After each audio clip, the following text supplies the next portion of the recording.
we have talked about games like it's software for a very long time. Like, I actually think we've broken out of that only in the past decade or so and thought of like, oh, like how do we review games and treat them the way we do other forms of art, right? I think we've only gotten to a point recently where we actually like appreciate the craft of how games are made and how they're played. Hello and welcome to Why Button, the podcast that asks why we care about video games. I'm your host, Kyle Starr. On this show, I interview creators, enthusiasts, journalists, and media personalities about their origins with video games, what keeps them so interested in the medium, even when they're not playing, and what excites them about the future. On this episode, I'm joined by Kevin Nguyen. Kevin is the features editor at The Verge and the author of the new novel, My Documents, a story following four cousins whose lives are upended after a series of seemingly coordinated terrorist attacks prompts the U.S. government to establish internment camps for Vietnamese Americans. In 2020, the second I opened Kevin's first novel, New Waves, I immediately became curious about his relationship with video games. The novel's epigraph? It's dangerous to go alone. Take this. The iconic quote from the 1986 video game, The Legend of Zelda. Clearly, Kevin was into video games. If this conversation feels a little wobbly, there's a good chance it's because I'm sleep deprived from late nights and early mornings with our new son, but more likely that Kevin and I were rattled by the news of the sale of the beloved gaming outlet Polygon. News that broke just hours before we began recording. Kevin, thanks for joining me on Why Button. The opening is always the toughest for me. I never know how to start these things. Mm-hmm. And today especially, it's kind of weird. I was planning on berating you up front because you released your latest book, My Documents. Congratulations, by the way. Thank you. You released that book. What's the release date of that? April 8th. So April 8th. Just shy of a month ago from when we're recording. Congratulations again. It is an awesome book. I just finished it. The reason I ask, and I'm just coming back from a walk with my family, so I'm like rushing to get everything put together right now. But I bring that up because the video game Blueprints released on April 10th. And so I just wanted to say, how dare you, first and foremost, for releasing a book 2 days before, a book that I was eager to read because I loved your first book, New Waves. That's one of my favorite reads. Your new book comes out. I'm thrilled about it. And then Blueprints drops. And I'm like, what do I do? And I had to pick one. And so I went with the one that obviously is the most talked about phenomenon out there, right? And I put as much time into this because I feel like it's going to be, it's a game-changing piece of media. And that is, of course, your book, My Documents. And I haven't touched Blueprints since. I'm only a couple hours in at this point. So that's very kind of you. I mean, I had a similar dilemma. Like the book came out and like I had to do all these events and interviews and podcasts and, all these commitments. And I just wanted to play Blueprints, which I already rolled credits on it. So. Oh, man. All right. You're doing much better than I am. I think I'm only about 8 to 9 hours in or something like that. And just chipping away slowly, which is great. But that's besides the point. We can talk about Blueprints in a sec. We can talk about your book in a sec. There's another thing, and we obviously didn't anticipate bringing this up, but for me personally, we're also recording on May 1st, which is the day that this news just broke about Polygon. I don't mean to make this a news show. This is a show that should be about you and your work and why you care about games, but it is relevant, and we may talk about it more, but I'm just bringing it up because it's top of mind for me right now. It is a big, Polygon means a lot to me personally. It's a big reason why I probably even started this show, was blogging about games to begin with, got me into web development. Early on, I was very inspired by the design of that site and what they were trying to do with their content. And so it just feels it's particularly odd that we're going to talk about what games mean to us or what games mean to you in a day where, for me, one of the vessels of the games content, the games media that I consume is basically, it's not being shuttered, I guess, but more or less this is the end of, Polygon as we know it. No, so I work at The Verge full time. So, Polygon is like basically our sister site. So it's been a very painful morning. Been dealing with it at work. We obviously have a lot of friends over there. We were trying to get a couple Polygon people to come to The Verge, save some jobs. But yeah, I mean, you're catching me at the at the rawest moment of it, but it feels bad. The whole thing is bad. I'm not thrilled about it, and I don't, and part of it too is they sold to this company, Valnet, which who knows? They promised that they'll keep Polygon intact the way it is, but I think a lot of the Valnet sites are basically slop. So I just don't have a lot of optimism for Polygon right now, and it's so sad. Yeah, it's terribly sad. And again, it's about all that's on my mind right now. I was looking forward, and I still am very much looking forward to chatting with you. But it's just like this cloud looming right now, which is total drag. But yeah, actually, I was thinking of before we started recording. I've listened to a decent amount of Y Button. I feel like you're like a pretty positive guy, and I think I'm a bit more cynical, even when it comes to video games. So I was like, are we going to gel? But yeah, I mean, the games industry is obviously in distress. Games themselves are in distress. I actually think people who play games are in distress. So even though it's like a medium that I really love, I think there's just a lot to be skeptical of and critical of. Yeah, I can't agree more. And I think, maybe I try to exude some level of positivity on the show. I think it's important to try to remain positive, especially right now. It's a very strange time, I mean, at large, regardless. And especially talking about a medium that I enjoy. And I think one of the interesting things and the reasons why I made Y Button is that I don't actively play a lot of games, to be truth be told. Like, I've got a lot of other responsibilities. We just had our second baby, so we're now I'm raising two. Thank you very much. That's intense. I have very little time to do anything at all. So as I'm going back to Blueprints, saying I've only played whatever 7-8 hours of that thing. A lot of that is just, you got to pick your battles. And that's a game for me that I feel like I might be able to chip away at this thing over the course of years. And people are rolling credits like yourself really quick right now. I have no interest in rolling credits, as fast as possible. And that I just kind of want to like live with it, breathe with it, understand it's going to kind of unfold even past credits. And so there's not a lot of rush for me there. And I found that I get a lot of the satisfaction about games from the media, which again is why this Polygon news hurts so much. Is I spend more time probably consuming media about games than I do playing. And actually, this sort of brings me to your book too. And the reason I think I've probably reached out to you, I've been following you on Twitter for a while, and your work at The Verge, and obviously, reading your previous book, New Waves, again being one of my favorite reads of the past probably 5-10 years. In New Waves, and you do the same thing in my documents, which I want to talk about and kind of pivot to a little bit. In New Waves, there are these little, that's a book that kind of revolves around the tech startup world. And it's fairly natural to kind of talk about games here and there or make reference to games.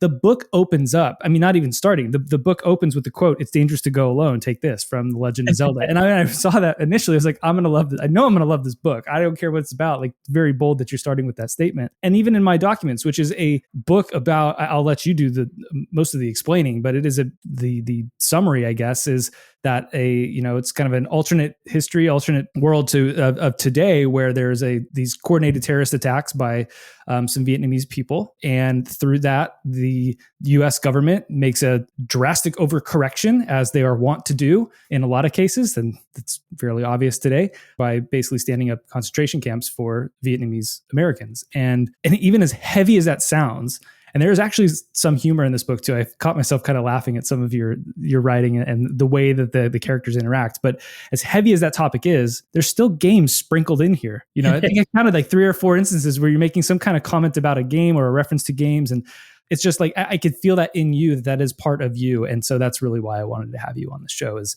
I want to kind of talk about that. Before we get on the couch and start doing the whole therapy thing, I'm curious, how has my documents been received? How is everything going for you? This has got to be a crazy month for you, and even leading up to it, I'm sure. Yeah. So I will say this, my first book, New Waves, it came out on March 10th of 2020. So I had like a one book event, and then, everything was in lockdown. So the rest of the tour got canceled. And, I was like, I did some Zoom events, right? But honestly, like doing Zoom events, like you just like read into a camera. Some people ask you questions in the chat, and then like at the end, you just like close the laptop and like drink by yourself. So I would say that was not, so I guess I was excited to get on the road and meet people and talk with readers for this book. So just like that on its face has been so much fun, and I'm so grateful. And the reviews have actually been really glowing for this book too. So I think there are ways in which it's like a complicated book, like as much as it is about like kind of this, well, supposedly outlandish scenario that I had imagined that suddenly feels close to reality. I do think that like people are understanding that, like, as you pointed out, like the book is also funny. It's like a family story. It's about, like there are characters that end up in these detention camps, and outside of like kind of the existential dread of incarceration, they still find a way to make things. Like they tell stories, they make art. Not all the art is great. Like one character that we meet is making video games in camp. And so even though like the scenario is quite bleak, I do think there's kind of like an optimistic thread about like human beings just like naturally wanting to make things. Like we cannot be stopped. Like it is a form of survival, but it is also about adaptability. It's about like who we are. Like we're always gonna like make and play games. Mm-hmm. When did you, specifically about the book, when did you come up with this idea? Yeah, it was 2018. So, I didn't want this to be like a strongly like capital P political book, even though there are politics in it. So I guess we're, like midway through the first Trump presidency. But I don't know, a big impetus of this is the sort of the scenario in the book is inspired by, like the real life history of Japanese American incarceration from World War II. And it's just kind of like this history that like doesn't get taught that often. I think, well, depends on what state you're in. Doing the book tour has been kind of interesting because I feel like if you go to school, like public high school in California, like they will teach you about Manzanar. But where I grew up in Massachusetts, it's like we did an entire year of World War II, and Japanese American incarceration like never came up once,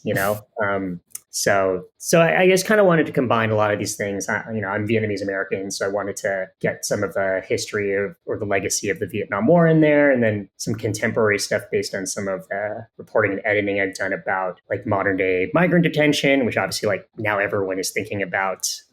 So yeah, like 7 years ago, I had started this. I had this concept, and it's weird seeing it out in the world. And I when you write a book, I think, or at least I wanted to write a reality that was like that resembled ours, it's grounded, but like heightened. And then I think in hindsight, I'm like, I wish I had heightened it a little more.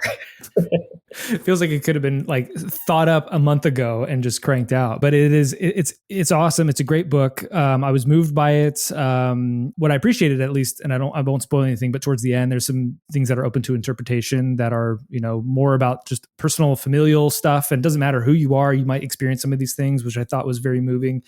I identified personally with a lot of the characters and what they're going through, which is shocking. I'm not Vietnamese American, and nor have I had to go through any traumatic situation like that. But there's a lot of things you can identify. It really strips people down. It strips the characters down to their core essence of being a human, and you have a lot of relation to the humanity of these folks. And I think specifically, just a compliment to you while I have you, is my highest compliment to your writing is that you use the word contemporary, and I think that's a perfect word to use. Shout out to our probably mutual friend Chris Plant. Previous guest of the show, I was chatting to him about the book and was mentioning how you write about modern day things, whether it's business or pop culture or whatever, but you treat the audience with the respect that they would know what this is. I don't need to go into detail about what Google is and why SEO matters or what a video game is and why it's important. Like you just kind of talk about it or glaze over it briefly, assuming the audience knows what this thing is. There's a lot of, I think, talking down to when I read books that mention something that's contemporary or modern, there's a lot of talking down and trying to explain what this thing is to make sure that the reader has a grasp of it. But it's like your writing is just assumes they do know and we're moving on. Like you don't make a big deal about this little reference that you're throwing out there. And so I appreciate that of your writing. It's one of the reasons why I really enjoy reading your writing is that you treat me like an adult is not the right way to say it, but you treat me like I'll be okay reading this and not have to look everything up. So appreciate that. That's like the most specific compliment I've ever gotten on my writing, which I'll remember that one. One other question about the book specifically. Hopefully it's not a spoiler. I don't know how you dance around this, and maybe you don't have to dance around it. I found the title of the book interesting because it's mentioned once in the book itself that I could count. And I thought, that's brilliant. What came first? The title of the book or that moment in the book? The title came first, and then I like jammed it in there. I don't think it's like a real spoiler, but the book is called My Documents. But if you look at the cover, there's a diacritic over the Y, and the Vietnamese word for America is "me," but it's spelled like that, the Y with the diacritic. So I like that double meaning. I liked the idea that there'd be a way for Vietnamese people to pronounce this book, the title of this book, that was like different from everyone else. And it's interesting too. I was thinking a lot. I had that title pretty early with New Waves, and like it came like way later. Part of it too, there was this like kind of trend in like Asian American literature to have titles that like like evoked nature, like very Confucian, and New Waves kind of sounds like it's going to do that. And then like later in the book, you learn that it's like kind of the opposite of nature. It's in reference to a bunch of wave files on a hard drive. So I don't know. I like. I think a friend teased me that like both of my books like kind of explain the title in the book, which is like they called it a "that's chappy" moment. But I don't know. I think it's fun. I will probably do that in every book I write. You should. And one of my dreams, truthfully, I have like a bucket list item is to be the guy in the movie who says the title of the name in the movie, even if it's just like an extra, right? Like, so it's, yes. When do they say it? And if they actually say it, that's it. New Waves, going back to that real quick, that also, it evokes Bossa Nova, right? Like that's true. And there's a lot of chatter and dialogue about Bossa Nova, the, jazz music, and that largely comes out of Brazil. And you do, I think, make a reference back to Brazil, maybe even Bossa Nova in my documents at some point. I don't know if you remember that. The earliest like sign of what the title might mean is like Bossa Nova is Portuguese for new wave. And obviously it's a very popular genre of music in Brazil. And then later there are kind of like references to Joan Didion, like she talks about grief coming in waves. And then I think sort of by the end, you're like, oh, actually, it's like a very literal meaning. It's these wave files. Right. I was curious if between the two books, if there's any significance to Brazil or, Portuguese or anything like that. But I just found it interesting as I was reading my documents, like, oh, there's another reference to Brazil. And like, to me, that harkened back to New Waves. That's a good question. I think in weird ways, like, authors put pieces of themselves in a book. I just always thought that like Brazil is a country for like being the fifth biggest country in the world, like we don't talk about very often. And I grew up near this town in Massachusetts called Framingham that had this huge Brazilian population. So it's just like, I've just like been ambiently aware and around Brazilian culture like for a long time. And it just doesn't show up that often in literature, which I always found it kind of confounding. So anything we can do to add it to the culture, just feels like a positive. Speaking of, injecting yourself into your writing, an author injecting, outside of you actually making a reference to your own name in the book at some point, which I about died at. I thought that was hilarious. Like I said before, there's reference to video games in these. I want to talk about that a little bit. Yeah. So, I mean, without hitting the nail too heavily on the head, like, what do games mean to you? Like that's the most blunt I've ever been on the show about just jumping into it. But like they've obviously mean something to you because you're referencing them in these books you're writing pretty significantly. And I'm curious where that all starts. Like, maybe the best way to start is like, what's your first gaming memory? Yeah, probably. Does Math Blaster count as a game? Absolutely, Math Blaster counts. Number Munchers and Math Blaster, that's absolutely. It's so funny. I think the concept of Math Blaster, there's something really funny about it. It's like you just do math. You do math, and your reward is you get to like shoot stuff in space afterwards. And there's just something so transparent about that relationship. There's no like merging of the math and like the fun part. It's like you do the thing that's not fun, and your reward is like gentle, child appropriate violence. Math Blaster. That's a first for this show, and hopefully not the last. You're going to take me back down to all the early Apple gaming and Apple or PC gaming education days I had with like Mavis Beacon and all that other stuff now. But yeah, Math Blaster. Really, Mavis Beacon features quite prominently in my in New Waves, and like, is Mavis Beacon a game? I would argue yes, right? Sure. I guess the racing part is like straight up a game, a great game. So if Math Blaster is where it starts, is that truly where it starts? Was it there were no consoles or anything? Like what? I have a memory like my dad brought home like a Nintendo Entertainment System with I actually think Super Mario Brothers 3 was the first one I played before I went back and played the other two. But yeah, obviously like all the early Nintendo stuff. Actually, Nintendo stuff, Mario games continue to be a revelation to me. Like I can't believe how good those games have been and still are. Mm-hmm. I think you started with the right one too. I would wager, or I would venture to say that Mario 3 is probably the best one of, or my favorite of all of the Marios. Jump back into your writing really quick. How do they come up in your writing? Maybe that's a better way to really kind of start this conversation. How, when you're writing a book like My Documents, how does it feel natural all of a sudden to talk about, I feel like there was a mention of a costume party or people dressing up for a costume party as Mario and Luigi at some point in it. There's also, you mentioned there's a game developer who's in the camps writing. Like there are a million ways you could have took the direction of people are making things in camp. There's people who are making videos or movies. there's obviously people could be writing. I usually, when I'm reading a book, I'm waiting for that moment where the author talks about writing and books, because almost every book talks about books and talks about writing.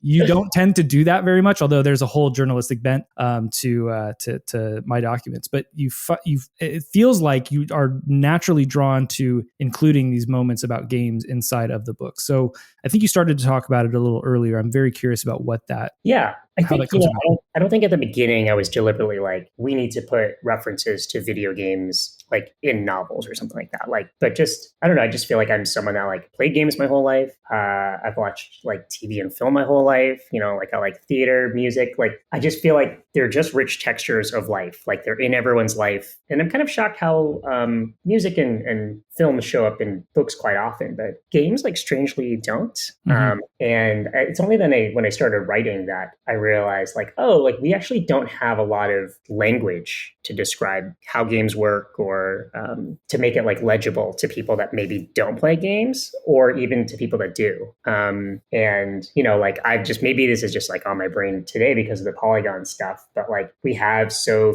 few outlets for games that are good. Like we have so little literature that is about games. Like there actually aren't even like that many films that are like about games, if that makes sense. Like we have films that are like IP of games, but that's not the same thing. So I think when I started, it felt wrong to not include, like it would be inauthentic to the life I see around. And I don't know, my books, even when they have like high concept conceits, like they should still reflect like a cultural reality that we experience. Do you have a thought as to why we have a hard time writing about games? Like, is it just that it doesn't translate well to there's obviously, again, going back to Polygon and lots of other great writers out there that I appreciate their work and read about games, but I'll be the first to admit that I don't know if I get the same, if reading about games evokes the same sort of feelings, or I don't know if it's nostalgia or whatever it is, as people maybe talking about games. For me, at least, I think I get most of that vibe from the talking about it. Maybe that stems back to the schoolyard conversations when you'd go play a game at home and then you'd come back to the schoolyard and you'd talk to your friends about you did X, Y, and Z in the game, and you would kind of talk about these things, and they seemed grander than they may actually have been on the surface. In the last episode of Y Button, I mentioned this idea that games can feel organic in an odd way. They're these digital things that feel extremely organic, and you can kind of make your own story by just the interactivity of it. And I'm wondering if there's something about the grandeur that we give these things when we talk about it versus we write about it, and maybe if that doesn't translate as well to the written word, or even watching something passively through a medium like film or something like that. Yeah, I think I'm gonna disagree with you. I kind of think that like strong writing can express and communicate any idea well. The thing is, like, games is such an immature medium, right? Like we haven't had it around for very long, and which also means that writing about it is also quite immature. Which is not to say that there haven't been like some critics that have gotten pretty close to figuring it out. But yeah, we're talking about like like a 30 maybe 40-year-old medium, whereas like you talk about film, like we have like 100 years of film criticism and thinking about film, and hundreds of years of thinking about music and communicating about it and talking about it. So I think that's like, on one hand, I do think it is possible to write well about video games. We're just like really early in the life cycle. And then on the other hand, I think we've also just like never really had a robust games journalism like industry. There have been, like we'll reflect fondly about some of like the magazines we had in the 90s, but it's kind of funny, like even those magazines were not that good. Like I will go out and I will be a Nintendo Power hater, even though like I'm someone that like read all those like issues as a kid, but like it was just basically like advertising, like there wasn't real writing or criticism being put in there. And I think just to like continue on with this theory, I also think we have talked about games like it's software for a very long time. Like I actually think we've broken out of that only in the past decade or so, and thought of like, oh, like how do we review games and treat them the way we do other forms of art, right? But so much early games writing is about like the value, the literal dollar value, and like how buggy or not buggy something is. And I think we've only gotten to a point recently where we actually like appreciate the craft of how games are made and how they're played. I like the way you put that. It did make me think of one other thing, as you mentioned, music, which also comes up on the show in a kind of oddly natural way. And it almost feels like there's a natural comparison from video games to music and vice versa. Whereas music, I also, and again, maybe we differ here too, but I also find it hard to read about music, about the actual music part of it. Like that is something I'm going to need to experience myself to make some kind of conclusion.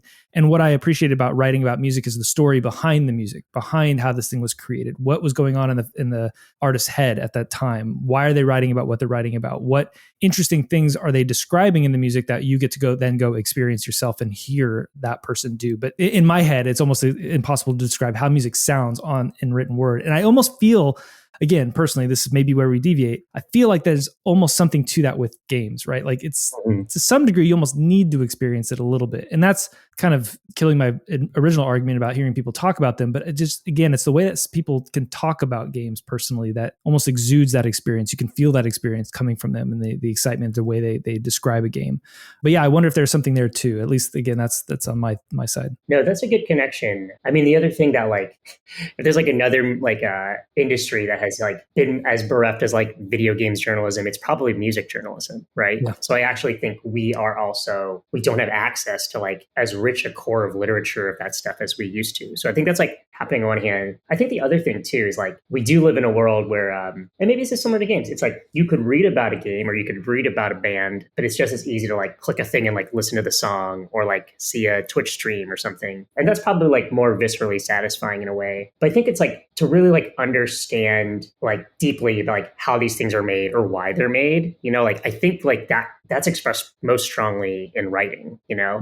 And I think like the absence of a lot of these things like kind of leads us to this generative AI moment, right? Like the entire foundation of generative AI is a total lack of appreciation or understanding of how or why things are made, you know, or who's making it or what labor it takes or what decisions are necessary to actually create art. You know, like the actual appeal of generative AI is like you don't make any decisions, right? Like you prompt something and then the thing just spits it back at you, and that's supposed to be the satisfying part, I guess. And I don't know, it's a dark time out there. Yeah. That also makes me think about the behind the music, the thinking about the art, thinking about the thing that's created. That is one of the more satisfying aspects of video game writing that I've read, is like getting into the details about how this thing was made, talking to the engineers, talking to the artists, talking to the producers who actually went through the process of building this thing that's endlessly complex. It's a freaking miracle that any of these things actually work when you actually peel back the layers to understand everything that went into it. Even honestly, even from a business side, like the luck of the draw that, okay, we made a call to make this game, 4, 5, 6, 7, 8 years ago, and we got it right. Much like your book, you make a call to write a book about basically what's happening today. They're having to make these business decisions about like, we're going to spend a ton of money on this thing and hopefully we got it right. And some of these things actually do. And it's a miracle. The success stories are a miracle. Unfortunately, there's a lot that are not successful that maybe ought to be and get looked over for various different reasons. But there is something very satisfying to reading the behind the games because they're so complex. There's so much to it. Whether it was 300 people making a game or one person actually making a game, those are the stories that I find very, very interesting. One of the things I'm doing at my, when my son is waking up at 1 a.m., 2 a.m., 3 a.m., whatever, I have a hard time knowing what time it is at any given time now, is that I pull up YouTube and I've started watching game dev videos about people making games. I'm curious. I want to tinker with it. I've played with Godot a little bit. I've played with Unity a little bit, and I've tried making some little things here and there. I'm now even more curious, but I found this very just intriguing to listen to people talking about how games were created or how to actually build games, watch the process of it actually happen. And I think that's also what could transpire in, through writing as well, as hearing those stories.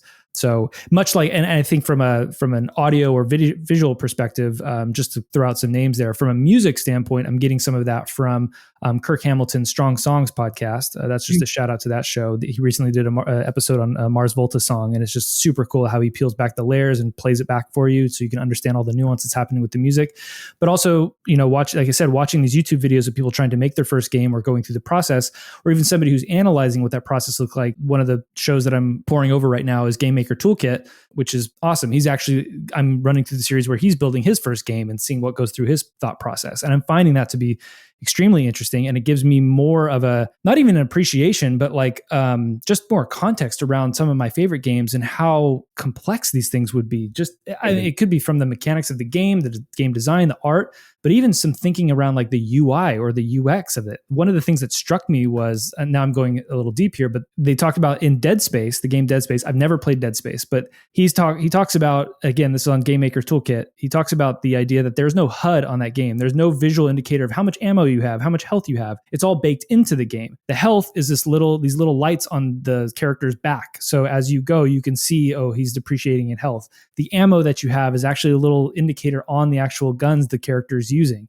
It's all baked into the game itself. It's part of the environment. That's very novel from a UI UX design. It's just these little things that you miss, I think, when you play the games, are shown when people actually dig into the analysis or dig into the actual detail of what's happening in going back, sorry to say it, but back to the actual software. The thought behind the actual software of these games is quite fascinating. So Dead Space, good game.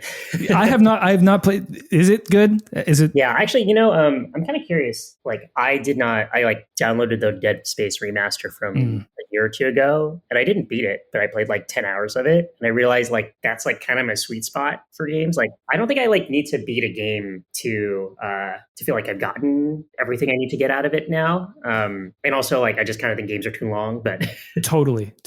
I agree with you there. I think let's talk about that a little bit.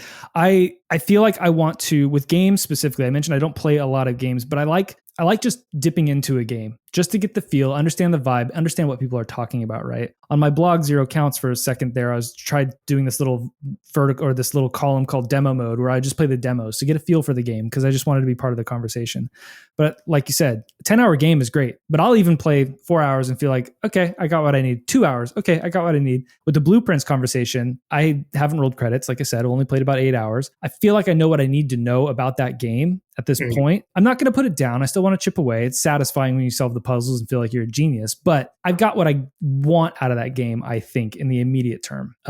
Yeah, that makes a lot of sense to me. It's actually like, I'm thinking about this out loud, but part of, I think, the reason that we sort of struggle to talk about games in a way is because I think the way we classically talk about a lot of forms of art is like through narrative, like from beginning to completion. Whereas like really what games are often not really stories. Like games have stories, but games are really just systems, right? Like they're a series of systems and environments or however mechanics you've like set up, and then you like let the player go and you like hope it guides them towards something. But like what is interesting and unique about video games is not narrative, right?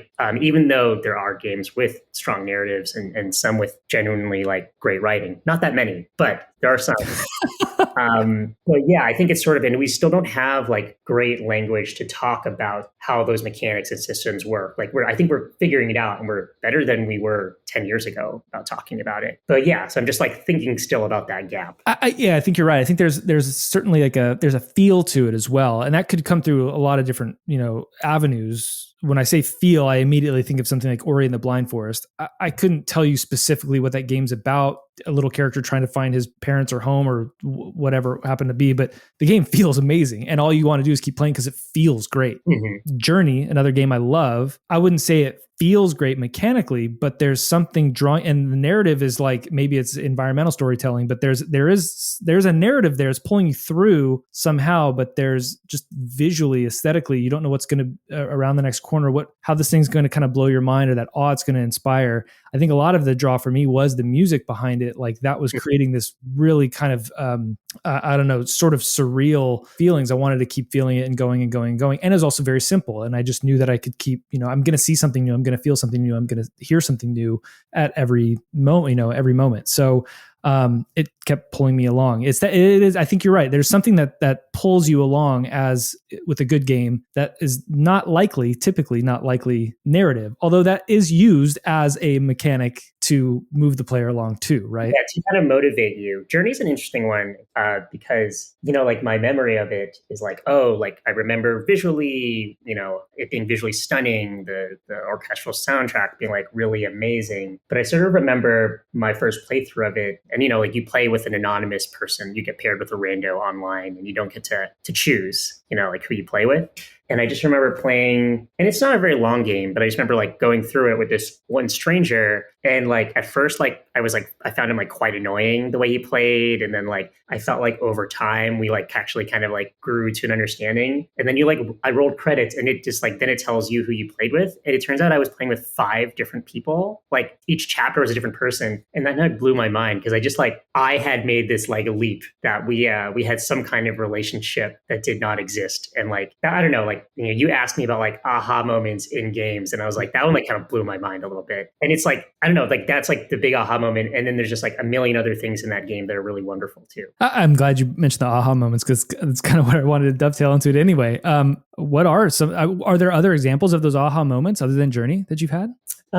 Yes, there are many. I'm trying to think, it's funny because I actually think the aha moments for me are less about like games being really excellent. Like I could just like talk to you about like, seeing the open world of Breath of the Wild for the first time, which, to be fair, is extremely impressive. But I actually think more about games like, are you like a Metal Gear Solid person?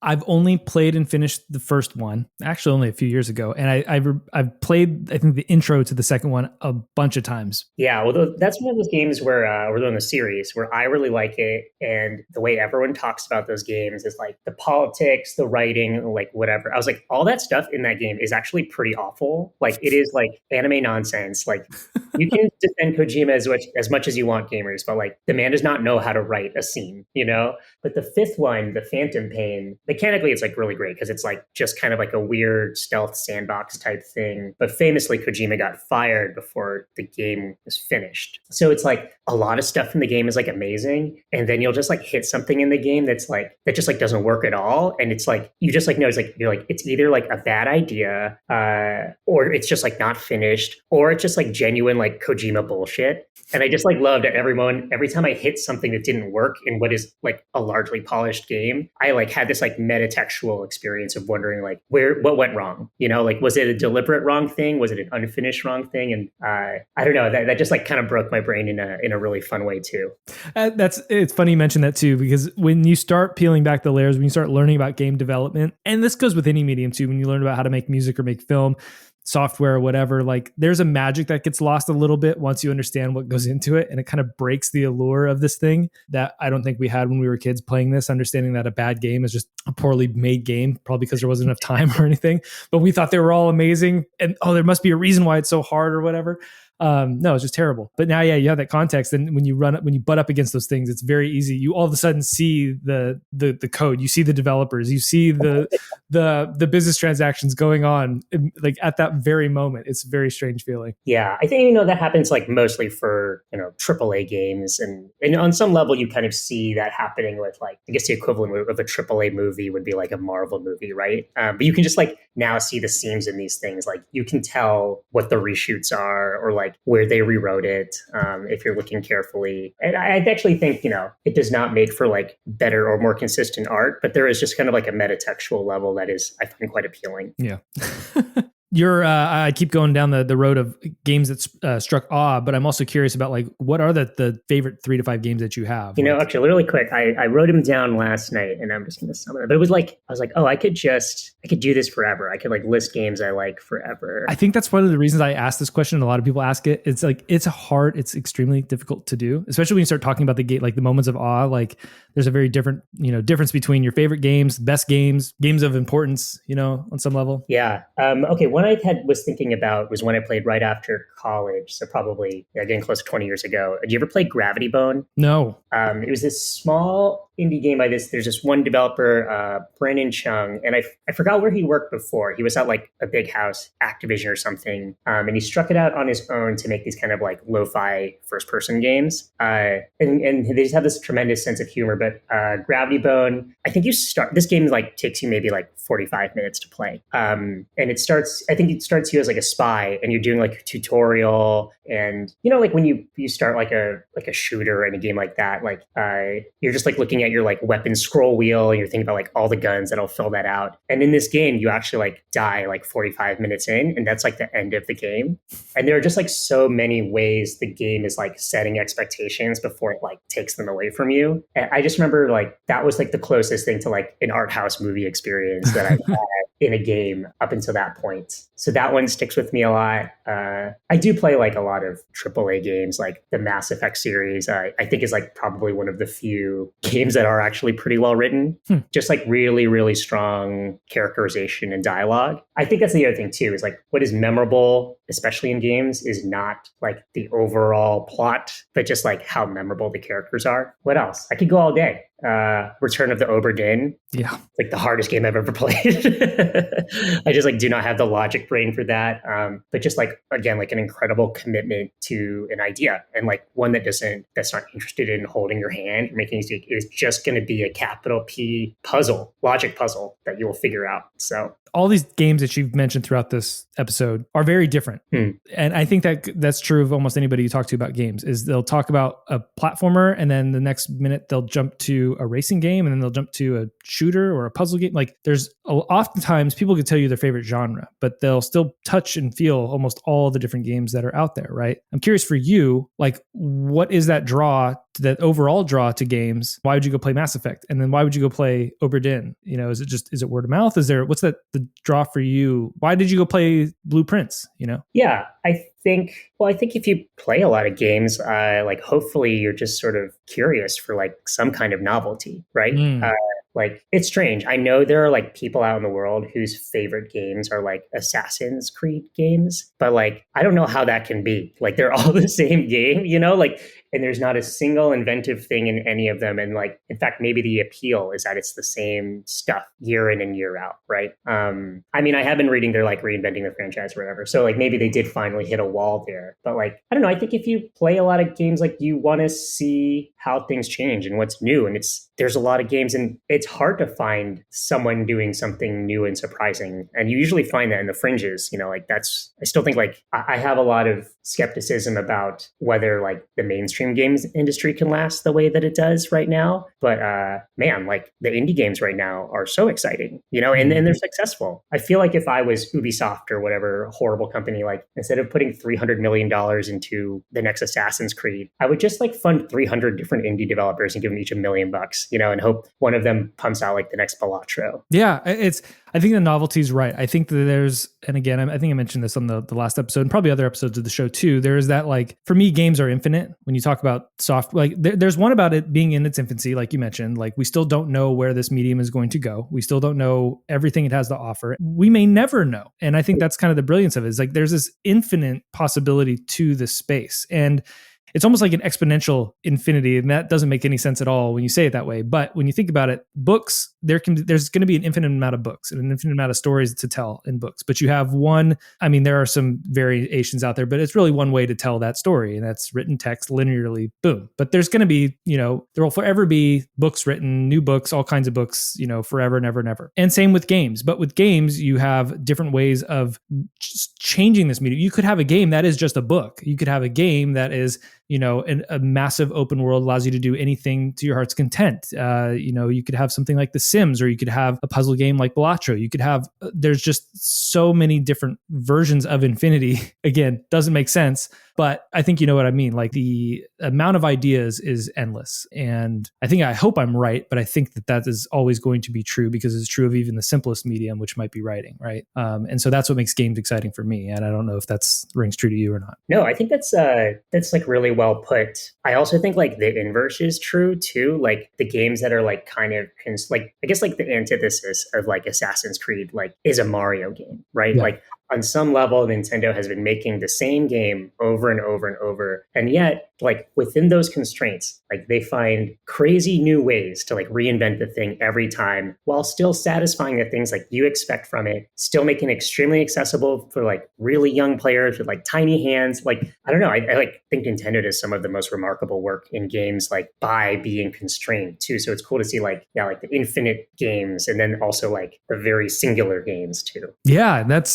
that is, you say that, I immediately start trying to think of those moments within Mario games, or even a Mario Kart, or anything that are like inventive, you know, at that scale, maybe if we go back to, Mario 3, the difference between Mario 3 and Mario World, when you look at them, they're a platformer. If you were just like to walk by, you'd see this character on screen platformer, looks fairly similar based on today's standards of what games look like and feel like. But there's so much variation in the, whether it's different power-ups or what's, a hidden Easter egg or the way the map's laid out or whatever. Like, you're right. There's a lot of variation just in that simple conceit. How many versions of Tetris are there? Like, right. Tetris is like a perfect game. You just need the Game Boy version and you've got it. But somehow they have figured out how to continue to make this thing even better or more perfect, or all these different variations of it. Pac-Man, another, I don't know why I'm laughing so hard at this, but Pac-Man is a fairly simple game. I've never liked Pac-Man personally. At the latest Nintendo Direct, they showed this like action Metroidvania side-scrolling game with this little character that sort of looked like a ball with a mouth on it following your main character. I'm like, that's Pac-Man. They called it like Puck was his name. I'm like, I know it's Pac-Man. And eventually in the trailer, they said that that's Pac-Man. And I'm like, well, how did he turn into like this mech, like action platformer guy? Okay, sure, whatever. Maybe that's we should have kept it constrained. Yeah, right. That's a perfect example of like they let it loose. Oh my God, Pac-Man letting Pac-Man loose was the worst thing we could have ever done. But yeah, it's just I think this is more about me than you, but it's infinite possibility within the software space or the game space. I think is wild and interesting to me. I mean, it's like if we do hit some kind of limit on like the form of games, like I don't know, like I don't even think we've hit the limit on film, but like maybe we're getting closer to that. But like that's 100-year-old art form, right? And we're like 30 years into games. So we have at least 70 more years of crazy invention left, if not more. Yeah, that's true. I also think with games too, we probably haven't seen the limit. We'll probably ebb back the other way again at some point. But I think we're starting to see maybe cracks in this idea of like people want big, endless open games. This goes back to what you said about liking a 10-hour game. I think we're starting to feel that fatigue of these large, massive games and people maybe wanting something a little smaller and something a little more condensed or simplified or focused. And I think big publishers are seeing this as well. And I think, like you mentioned, the indie space is seeing this, and that's great. We may then snap back the other way and want big open worlds again and full immersion and, this hyper realistic VR setups and all that sort of stuff. And maybe there's room for both of these things. I think both can be true, but I do think that finding the essence, finding the core of what makes these things appealing might just be in that simplicity or understanding what the simplicity is behind each one of these, each one of the games is, right? And I just feel like at least on the understanding simplicity, I just feel like Nintendo is the only one that like has been consistent in like understanding that. Yeah. I know I sound like a real Nintendo shill, but just like out of the major companies that have been doing it for a long time, like they really, it's so remarkable how consistent they are. Yeah. No, they make good games. That's the reason why they are where they are today. And people are eating up the new Switch 2 and all that stuff, which we'll see how that goes. But interesting. A couple quick questions just to kind of hit you with a little lightning round, if you will. How do you balance playing games with your professional life? You're busy. You wrote a book, on tour, maybe finishing tour, doing a very important podcasts like this one. And you're also the features editor at The Verge. Like, how do you keep it all afloat and play some games at the same time? That's a good question. I actually just try to play as few games as possible, or just limit the number of hours I can play in a week. And it's actually interesting. I just sort of got off, I took a pretty long gaming hiatus, 6 months. Part of it I was living in Vietnam. Part of it the book was coming out. So I'm just recently kind of back. And then of course I started playing Blueprints and I just blew through it. I was just playing every night, staying up late. And it was very satisfying, but I wish I'd done it like you, just taken my time a little bit and let that experience luxuriate a bit more. And I just started Clear Obscure Expedition 33, which is actually pretty fantastic so far. And I've played 5 hours in the past 3 days. And I'm just that's too much game time, So I don't know. That's the other thing too, is I think we should sort of be skeptical of how much modern games want us to play them. Mm-hmm. I don't think they're very, especially on the mainstream side, very respectful of our time. I played 1 zillion hours of Final Fantasy VII Rebirth last year until I realized this is not a very good game. So to say the balance, it's I actually really, I really try to not play video games as much as I want. I don't think it's, I kind of think it's a little unhealthy to play them at the level that a lot of people do. Yeah. I wonder how much of that is. I think about books too. I wonder how much I have a hard time putting down a book. If I started a book, I sort of want to finish it, but there's also this the cost of that, of putting down a book that maybe cost me. Books can be expensive too. I buy through Bookshop. I spend a little extra to, what I feel is supportive of indie bookstores and things like that. But let's just assume that I buy a book that's 20 or 30 bucks and I only read 50 pages because that's my limit. If I hit 50 and I don't like it, I'll put it down. Did I just throw away 30 bucks potentially? Yes, maybe. Do I want to do that with a 60, 70, now $80 game? Like, I feel like I maybe have to keep going a little bit. That's maybe part of what keeps you going. Like, you don't want to waste that. I don't know. It's a weird thing. It's fair. It's so strange that I think it comes back to the roots of video games as software. Like we must get like a bang for our buck. But on some level, like there's like you can buy huge like games you can play for hundreds of hours for $10. You know, the pricing of games is it's very strange, I think. Yeah, it's actually interesting to me too, because it's like people are frustrated that like Nintendo never lowers the price of their games and never makes them more accessible, which I think is a fair critique. But it's like the price of a book does not drop from $30 to $1, you know, just because it's like older all the time. It's just kind of funny like that. Like even a used book is still like $12, you know? Yeah. And there's just something about games where just like everyone is so weird about how much it costs, you know? Yeah, I don't know. So on the one hand, I agree with you. Just like you do want to like get the value out of the thing you've like spent money on, but also like any meal now is like $50 at a restaurant. Yeah, true. There's also a part of it too that circles back to the beginning of the conversation with Polygon is like one of the sad parts about these closures, not just Polygon, a lot of people. I think Giant Bomb went down as well this week.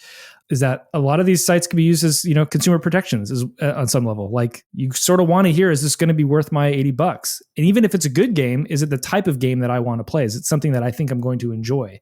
The newest Assassin's Creed could get rave reviews, but if I know I'm not really an Assassin's Creed guy, it may not scratch the itch that I want. I'm probably not going to spend my 60, 70, $80 on it or whatever, right? If it's poorly, you know, reviewed game, if it's the Gollum game that came out a couple months or a year ago or whatever it was, it just got panned as like the worst game ever made. I definitely don't want to spend my money on that, right? So having outlets that I can rely upon to tell me, is this something that I'm going to get value out of is very important, I think. That goes really for any medium, not just games. Typically, the last question I ask is what excites you about the future of games? Yeah, I think well, I kind of alluded to it earlier, but I think there was a moment like in the late aughts where like indie games were really exciting, and that I think that moment kind of died out. But it really feels like we're back. And I think there's also like just lots of like investment pouring into indie games now because of the success of things like Blueprints and Balatro. I think I'm most cynical about subscription models for games. It's kind of funny. Like I have friends who are like Xbox Game Pass is a great deal. It totally is. And like at what like we all like lament what like streaming services have done to our TV and film. You know, like they've made that industry untenable, and now we're like rooting for it for video games. Like the same outcome is going to happen. You know. Even more quickly, probably. But at the same time, you know, it is cool that like one developer can make something that like reaches millions of people and is extremely novel and like is honestly extremely good. Like Blueprints is getting where it is because it's good and it's new and it's creative. And I don't know, I'm excited for you to play more of it. Yeah. Maybe this is a better way to sign off. If without spoiling, if possible, and I'll give you a second to think about it, a beat if you want. Is there anything you would give a Blueprints player, like a hint you would give to a Blueprints player? Yeah, actually maybe my one design critique of the game is that, you know, every run you have, it says like day 6, day 12, and it just keeps counting up. Just ignore that. Just play it at your own pace. It's a game that rewards you for being thoughtful. It's actually like a real rigid puzzle game in that it doesn't hold your hand. Yeah, like the true satisfaction of the game is like you solving it. It's like it is you experiencing the mechanics of it. It is not like the atmosphere, the music, or the narrative. It's like what you put into it. Like you get back, and you are rewarded for in a way that I don't know. I don't have seen something like that since Return of the Obra Dinn. So cool. Is there anything that we missed that you want to bring up? Any poignant thoughts that you want to lay out here before I let you go? No, I think we covered. I mean, we started talking about Polygon, and I just want to end with just lamenting like the loss of Polygon. And I'll say like maybe there's some world that this company Valnet maintains like what Polygon was. I kind of doubt it, and maybe I just hope someone else out there like starts a new Polygon, or maybe there's a world where there's just a burgeoning number of thoughtful newsletters and podcasts about games. But if we're going to figure out how to and talk about and write about and communicate about games. Yeah, we just like need a rich environment where people are trying to do that. Yeah, well put. On that note, I'll let you go, sir. Yeah, thanks for having me, Kyle. It was such a blast. Thank you very much. Long time coming. And congrats on the book. Again, anybody who's listening, you should absolutely pick up My Documents. Great book. Pick up New Waves as well. Like I said, I like them both, probably equally. Very different books, but also very similar in a lot of ways too. So just excellent writing, great stories. Thank you very much for your work and for coming on the show. Yeah, thanks for having me. Very cool chat with Kevin. Really an honor for me, truthfully, because I love his work. Like as I mentioned, I love his first book, New Waves. I love his new book, My Documents. I think you should check out both of them. If you're into like the techie sort of startup-y vibes stuff, New Waves is a great place to start. If you're into current events, strangely, sadly, My Documents is a great place to start. Both are awesome. Yeah, and wow, just the Polygon news. It continues to shake me. I'm still very bummed out about it. If you follow my blog, you probably noticed that I'm posting a bunch about it. Yeah, it's super sad. I love that site. It means a lot to me. It really got me involved in the space and thinking about games journalism and even thinking about web development. There's a lot of really cool parts about Polygon I'm going to miss. There's also a documentary that you can find on YouTube called Press Reset. It's a 13-part documentary about the making of Polygon, everything they went through from, concepting the idea of the website to the actual development of the website, which is shocking to watch because it's like they're talking about like responsive web design, which is something we all just think has existed forever now, and it definitely didn't like a decade ago. So it's wild to watch that documentary and talk about like the advertising model and all kinds of stuff. Really quite insightful, and again, just makes it all the more sad that site is gone. But enough about that. Kevin was so awesome.